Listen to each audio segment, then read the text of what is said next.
Hi guys, good morning. It's another day na naman sa ako vlog. So kung man na video, maghinlo kita sa bayanan na to, Banana Bells kay kagahapon birthday na ako. Medyo nalingaw man sad noon ako nag-shopping.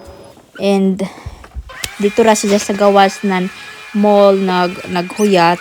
Then after ni suyod siya kay kadugay ko noon ako gidayan ni sa mga bata.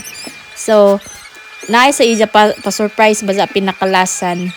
So, later na ako dyan kita sa Izo. So, nakita ni dyan mga bangko di doon sa taas ng table.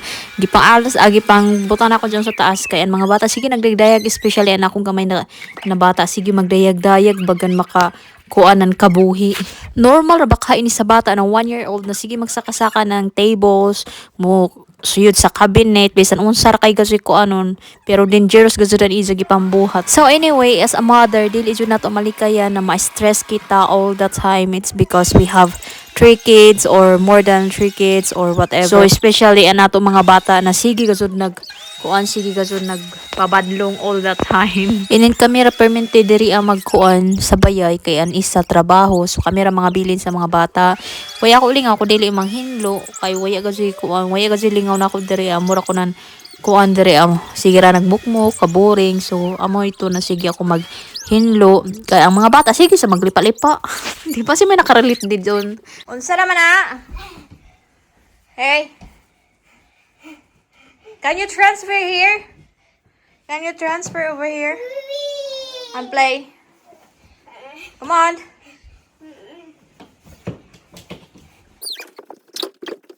So guys, samtang nagalimpyo ako, ini po bata na gamay, sige po unplug sa saksakan ng vacuum. Kung asa po ko maghidlo, ato po sila magsinamok permente.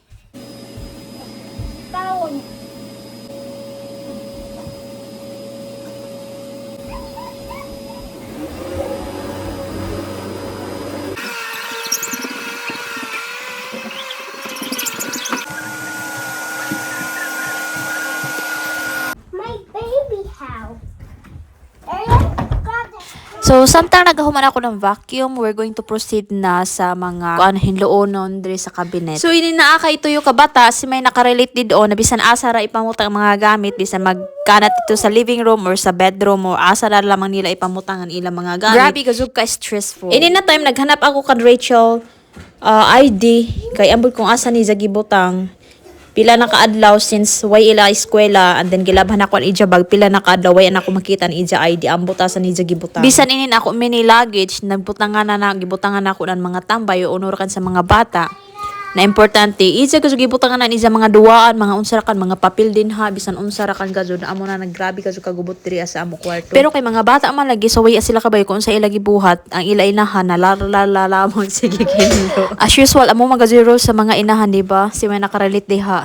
Amo na Ronaldo ngagi pa.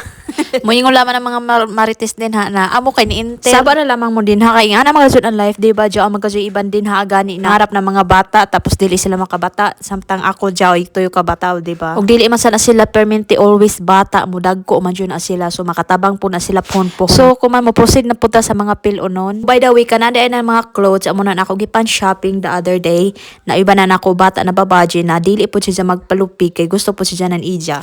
Amo ini ang reality pag dagha kay bata ka dili jud nimo masunod-sunod ang mga trabaho kay gubot diri gubot didto ang mga labhonon mga hugason baka magunurakan ka ingana na gazud amo na gazud ang life. Tinuod jud pa siyang ilagi ingon pag nakasadol sa imo pamilya or sa imo parents dili ka karadyo maglisod kay always na sila sa imo kuman sa ako kahimtang wala jud kay jari makusal malayong dapit so it's time to shine. Peace. So amo ra to bye.